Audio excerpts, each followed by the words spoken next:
Hawak mo yan, ha? Bakit kinuha mo yan? Huwag mong pakialaman yan, huwag mong pakialaman yan. Akin na yan. Huwag kang lalapit. Berta, wag! Mamamatay yan, malulunod yan! Talagang Itiwan mo. mamamatay ito kung hindi mo ako papasweldohin. Wala pa nga, wala pa yung sweldo mo eh. Hindi pa binibigay. Pabigay ko sa'yo pag binigay na. Ay, Tommy! Ano nangyari dito? Hino-hostage niya yung halaman. Magpulos din ka. Huwag mo sasaktan yan. Hindi. Ano ba? Ibigay niyo muna yung gusto ko. Anong gusto mo? Anong magagawa ko? Yung isang buwan sweldo ko. Ang laki-laki na ng utang sa akin yan. Teka. Teka muna. 5,000 lang nandito. Okay na ba ito?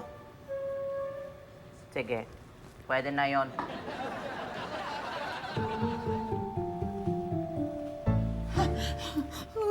Kumusta ka?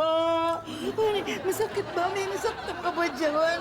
Sa susunod, ibigay mo sa akin yung buo. Kung hindi, I'll be back. Are you okay? I'm okay. I'll pray for you. You'll be safe. Alam mo, na-stress siya ng konti kita mo. May brown, no? Yung